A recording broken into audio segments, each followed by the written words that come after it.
I'm going to read you in a moment the beginning of Born to Run, this story of a greyhound, of the life of a greyhound. And this is very, very close to the beginning when there's a young boy called Patrick. And Patrick's on his way to school. And this is the moment that Patrick meets the little dog for the first time. Here's what happens. Patrick stood there, eyeing the swan, just hoping that sooner rather than later the swan would decide it was time to go back into the water, but the swan stayed steadfastly where he was, glaring darkly at him, his great black feet planted firmly on the towpath. He was showing no signs of moving anywhere. Patrick was still wondering what to do, when out of the corner of his eye, he saw something floating out in the middle of the canal. It was bright green and looked plastic, a sack of some kind.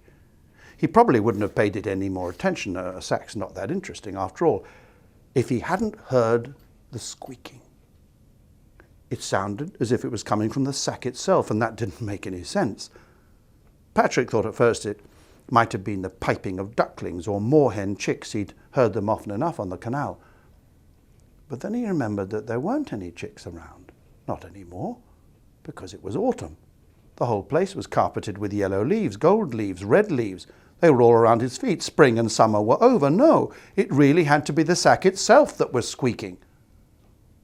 It was still early in the morning, and Patrick's brain must have been working very slowly, because several moments passed before he realized that there was something alive inside the sack. And even then, it wasn't only the squeaking that convinced him. The sack, he noticed, wasn't just drifting gently along like everything else, the leaves, the sticks, all the other flotsam in the canal. It was turning of its own accord, as if it was being propelled from the inside.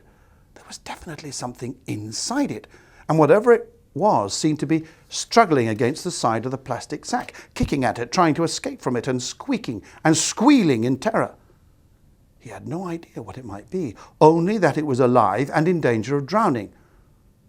The canal wasn't that wide. It was dirty, but it wasn't wide. He could do it. Patrick didn't think about it anymore. He shrugged off his school bag and leapt into the canal.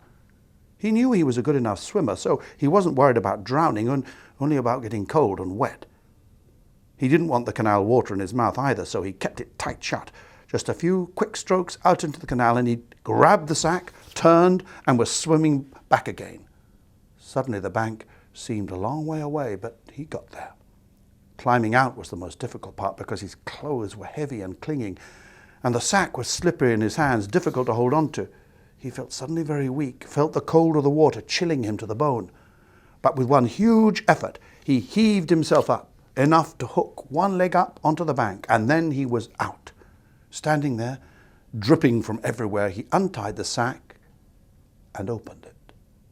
There were 5 puppies inside, leggy, gangly-looking creatures, skeletal almost, all of them trembling with cold and crawling over one another, squirming to get out, mouths open and squeaking frantically. They were like no puppies Patrick had ever seen before. He had 2 choices, and he knew neither of them were any good. He could go home at once and leave the puppies in his bedroom. He had a key. He could easily let himself into the flat. There'd be no one home, but at least they'd be warm there. This way he could change his wet clothes too. He could feed them when he got back after school. The trouble was that it would take forever to get there and back, and by the time he got to school he'd be so late that Mrs. Brightwell would probably have one of her eruptions, and he'd be in detention for a week, and she'd be bound to send him home with another cross letter for his mum and dad.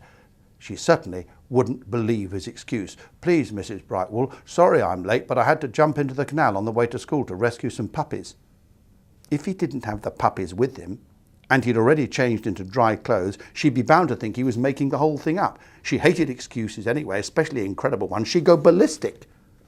Or he could go straight to school, all wet and smelly from the canal, only a little bit late, and carrying the puppies with him. At least she'd have to believe his story then, wouldn't she?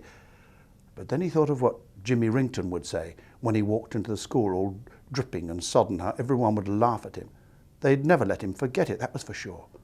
And then there was that swan he had to get by, still there, blocking his path, still glaring at him.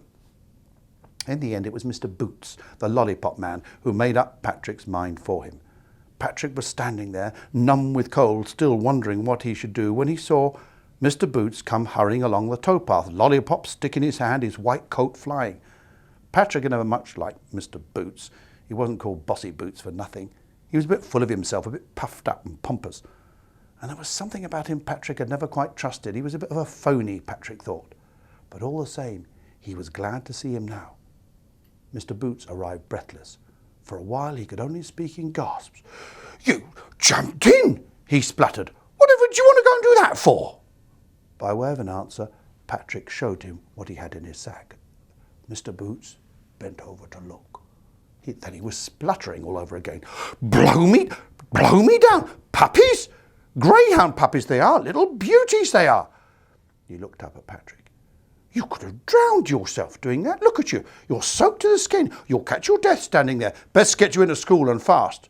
I'm telling you, when Mrs. Brightwell hears about this, you come along with me. Here, you can take my lollipop stick if you like, and I'll carry your school bag and the puppies."